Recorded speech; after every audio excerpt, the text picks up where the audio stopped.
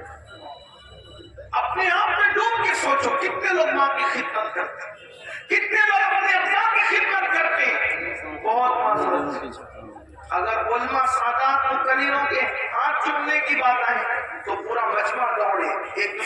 دھکا دے، مار پیٹ کرے، سب کرے، لیکن جس جذبات کے ساتھ تم مقرروں کے ہاتھ چومتے ہو اسی جذبات کے ساتھ کیا تم اپنی ماں اور اپنے باپ کے بھی ہاتھ چومتے ہو؟ باتیں کڑوی ہے، لیکن ایک بات یاد رکھنا، کسی بھی مقرر کے پیروں کے نیچے تمہاری جنت نہیں ہے۔ کتنا بھی بڑا مقرر ہو، کتنا بھی بڑا مقرر ہو، کتنا بھی بڑے ٹائٹل کے ساتھ ہے، کتنا بھی کامیاب مقرر ہو، کتنا بھی بڑا پیر صاحب، کتنا بھی بڑا عالم صاحب، کتنا بھی بڑا خطیب، کتنا بھی بڑا عالم، بتاؤ کیا حدیث ہے ان کے لیے کہ ان کے پیروں کے نیچے تمہاری جنت ہے؟ تمہاری جنت کہاں ہے؟ تمہاری ماؤں کے قدم، اس کو تو چھٹی کہتے ہیں، ان کو تو ڈوکری ڈوکرا کہتے ہیں۔ اگر وہ کوئی مشورہ دے دے تو چیخ چلا کے کہتے ہیں چپ رہو، تمہیں کیا سمجھتا ہے؟ یہی یہاں آ کر ہاتھ باندھ کے کھڑے رہتے ہو اور اپنے ماں باپ کو آنکھیں دکھاتے ہو، یہی عشق رسول ہے ہمارے پاس، یہی محبت رسول ہے۔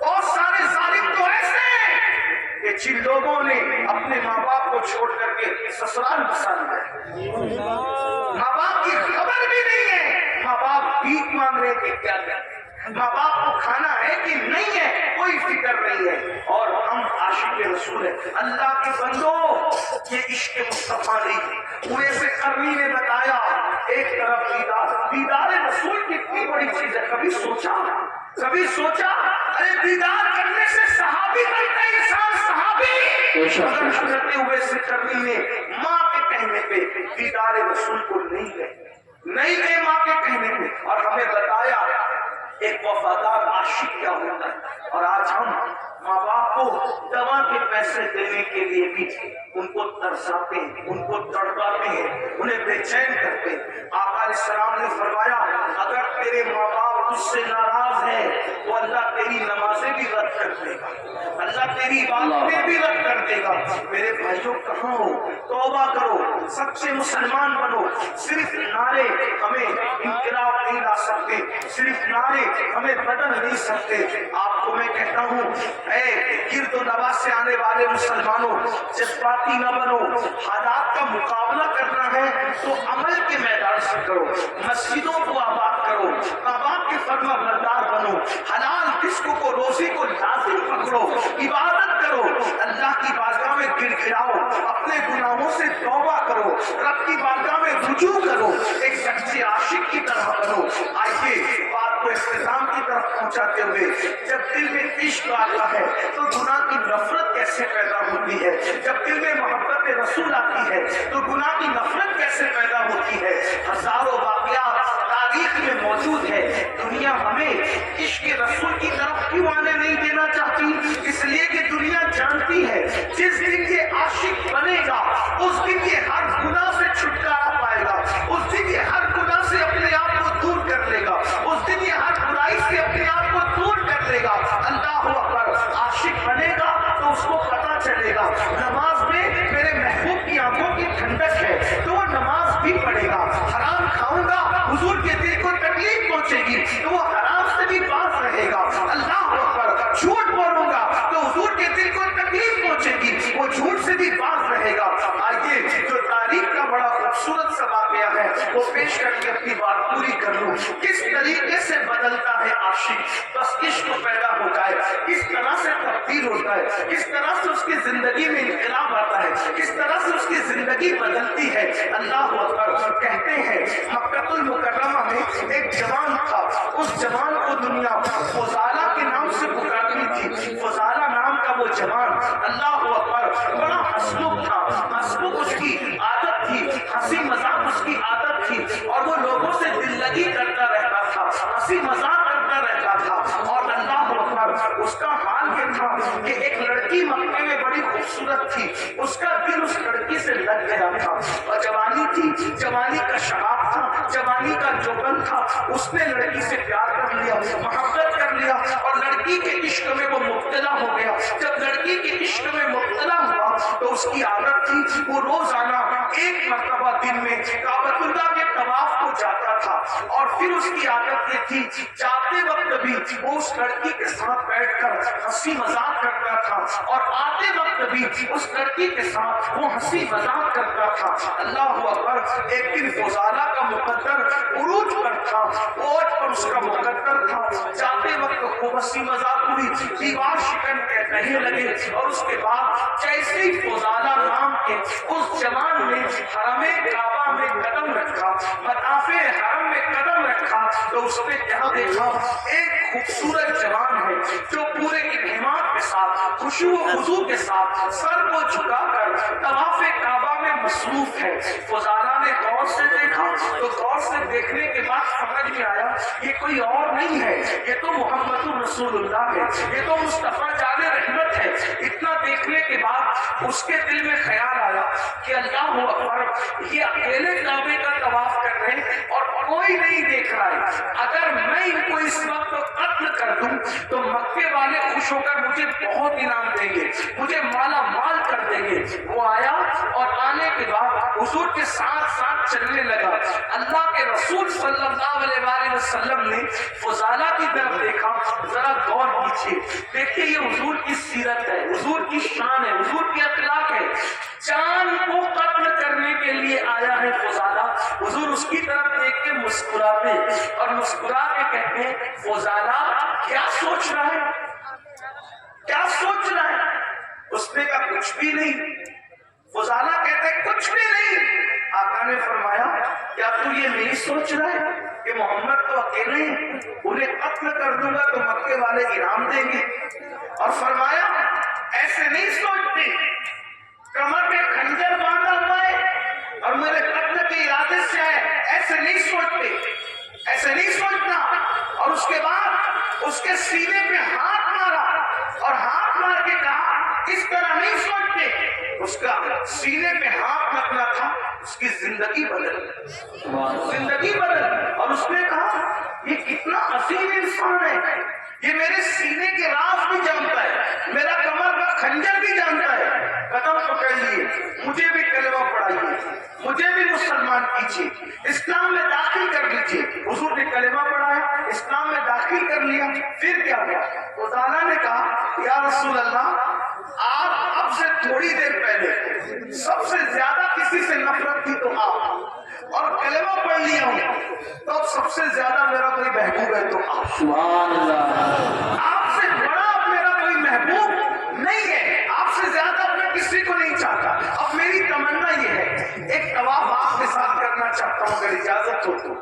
حضور ایک طواف, اور فضالہ حضور کے ساتھ طواف کرنے لگے. فضالہ کا مقدر تھا قیامت تک لوگ طواف کریں گے, لیکن فضالہ کے طواف کی شان یہ تھی کعبہ ہے, کعبے کا کعبہ ہے اور فضالہ ہے, یعنی دو قبلوں کا طواف ایک ساتھ ہو رہا ہے. اگر آپ عشق و مستی کی نظر میں دیکھیں تو کعبہ اور کعبے کے ساتھ طواف کعبہ ہو رہا ہے. جب طواف ہو گیا فضالہ اپنے گھر کی طرف جانے لگے. اب فضالہ صحابی ہو گئے, عاشق رسول ہو گئے, گھر کی طرف جانے لگے. آئے تھے تو لڑکی سے ہنسی مذاق میں کہے وغیرہ کر کے اب جا رہے عاشق بن کے, صحابی بن کے. جیسے ہی اس لڑکی کا گھر آیا فضالہ کا سر جھک گیا. لڑکی انتظار کر رہی تھی کھڑی کہ روزانہ آتے بھی مذاق ہوتی تھی, جاتے بھی ہوتی تھی. جاتے تو ہو گئی, اب فضالہ آ رہا ہے, کرتا کیا ہے؟ تو جیسے ہی فضالہ سر جھکا کر کے جانے لگے اس لڑکی نے آواز دی فضالہ, او فضالہ, فضالہ ادھر دیکھو.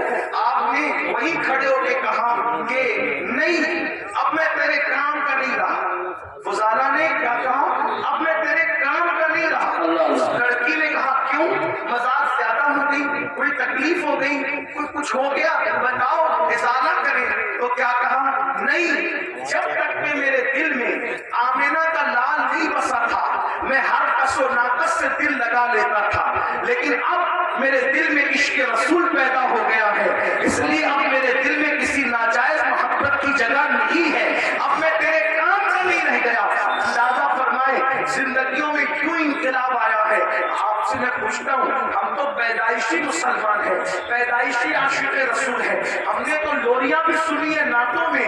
آپ بتائیں پھر ہمارے دلوں میں ناجائز محبتیں کیوں ہیں, گناہوں کی محبتیں کیوں ہیں؟ وجہ صرف یہ ہے ہم